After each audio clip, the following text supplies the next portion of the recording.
Breaking news చూస్తున్నాం. CM Revanth Reddy deputy CM Bhatti Vikramarka కీలక వ్యాఖ్యలు చేశారు.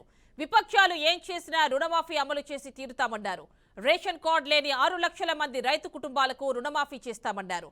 రుణమాఫీ అమలు చేసేందుకు ఎన్నో నిద్రలేని రాత్రులు గడిపామన్నారు.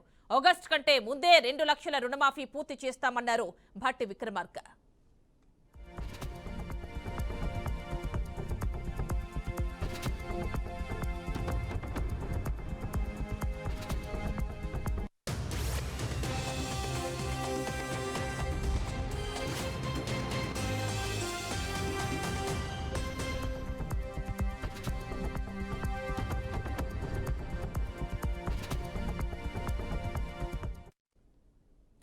CM Revanth Reddy deputy CM Bhatti Vikramarka కీలక వ్యాఖ్యలు చేశారు. విపక్షాలు ఏం చేసినా రుణమాఫీ అమలు చేసి తీరుతామన్నారు. రేషన్ కార్డు లేని 6 లక్షల మంది రైతు కుటుంబాలకు రుణమాఫీ చేస్తామన్నారు.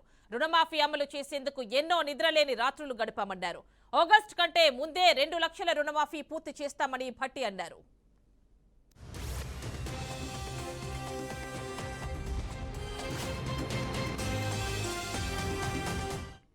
ఇక పూర్తి డీటెయిల్స్ మా కరెస్పాండెంట్ భాస్కర్ అందిస్తారు. భాస్కర్, చెప్పండి, రేషన్ కార్డు లేనటువంటి 6 లక్షల రైతు కుటుంబాలకు రుణమాఫీ చేస్తామంటూ కీలక ప్రకటన చేశారు సీఎం అండ్ డిప్యూటీ సీఎం. దీనికి సంబంధించి డీటెయిల్స్ ఇవ్వండి.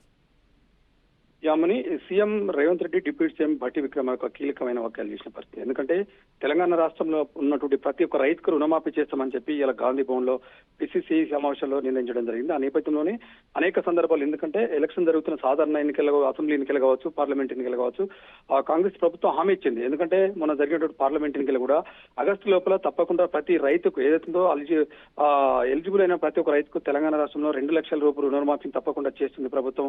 రైతులకు ఇచ్చిన మాటనే నిలబెట్టుకుందని చెప్పేసి రేవంత్ రెడ్డి చెప్పడం జరిగింది. ఎందుకంటే ఈ ప్రభుత్వం రైతుల ప్రభుత్వం, రైతుల కోసం కట్టుబడి ఉంటుంది, రైతుల కోసం శ్రేయస్సు అర్నించి కష్టపడి పనిచేస్తున్నామని చెప్పి సీఎం రేవంత్ రెడ్డి చెప్పడం జరిగింది. ఆ నేపథ్యంలో నేను ఇప్పుడు రిపీటెడ్ గా జరుగుతున్నటువంటి కేబినెట్ సమావేశాలు కావచ్చు, మంత్రుల నుండి సమావేశాలు కావచ్చు, అనేక సందర్భాల్లో పిసిసి సమావేశాలు కావచ్చు, అనేక సందర్భాల్లో తెలంగాణ రాష్ట్రం కాంగ్రెస్ అధికారంకి వచ్చిన తర్వాత 6 గ్యారంటీలో భాగమైనటువంటి రైతు రుణమాఫీ ఇవ్వడం కోసం పూర్తి స్థాయిలో రుణమాఫీని అమలు చేసేందుకు ఆర్నిసలు కృషి చేస్తున్నామని చెప్పి సీఎం రేవంత్ రెడ్డి చెప్పడం జరిగింది. ఎందుకంటే ఇట్లానే రైతులకు ఇచ్చినటువంటి హామీని నిలబెట్టడం కోసం కీలక రాత్రులు ఎన్నో నిద్రలేని రాత్రులు గడిపాము. నేను డిప్యూటీ సీఎం భట్టి విక్రమార్క మా కేబినెట్ మొత్తం పూర్తి స్థాయిలో రైతుల కోసమే పనిచేస్తున్నాం, రైతు ప్రభుత్వం దిశ కాంగ్రెస్ పార్టీ పనిచేస్తుందని చెప్పి చెప్పడం జరిగింది. ఎందుకంటే రేషన్ కార్డు తోటి సంబంధం లేకుండా 6 లక్షల మంది రైతులకు ఎవరైతే లబ్ధిదారులు ఉన్నారో తప్పకుండా 2 లక్షల రూపాయలు రుణం తీసుకున్న రైతులు ఎవరైతే ఉన్నారో ప్రతి ఒక్కరికి తప్పకుండా 2 లక్షల రూపాయలు రుణమాఫీ అందిస్తుంది, తప్పకుండా ప్రభుత్వం బాధ్యత తీసుకుందని చెప్పి సీఎం రేవంత్ రెడ్డి చెప్పడం జరిగింది. ఆ నేపథ్యంలో ఆగస్టు కంటే ముందే 2 లక్షల రూపాయలు రుణమాఫీ చేస్తామని చెప్పడం జరిగింది. ఈ రోజు ఇప్పటికే టీఆర్ఎస్ వాళ్ళు ఎవరైతున్నారో రైతు రుణమాఫీ కనుక తప్పకుండా మాఫీ చేస్తే మేము రాజీనామా చేస్తామని చెప్పినటువంటి హరీష్ రావు రెడీగా ఉండాలి, పేపర్ పట్టుకొని సంతకాలు పెట్టి రెడీగా ఉండాలి, రాజీనామా చేయాలి, తప్పకుండా దీంట్లో వెనుక తగ్గే సమస్య లేదని చెప్పి సీఎం రేవంత్ రెడ్డి అనేక సార్లు చెప్పడం జరిగింది. ఈ నేపథ్యంలో ఇప్పటికే కాంగ్రెస్ ప్రభుత్వం సవాల్ ఇస్తున్న పరిస్థితి. తప్పకుండా రైతులకు ఇచ్చిన హామీని రుణమాఫీ చేసి తీరుతాం, తప్పకుండా రైతుల ప్రభుత్వం కాబట్టి ఆ రుణమాఫీ దిశగా ప్రయత్నం చేస్తున్నాం, తప్పకుండా టీఆర్ఎస్ వాళ్ళు అయితే ఎవరైతే పొలిటికల్ రాజకీయ చేసిరో తప్పకుండా దానికి కట్టుబడి ఉండాలని చెప్పేసి సీఎం రేవంత్ రెడ్డి చెప్పడం జరుగుతుంది.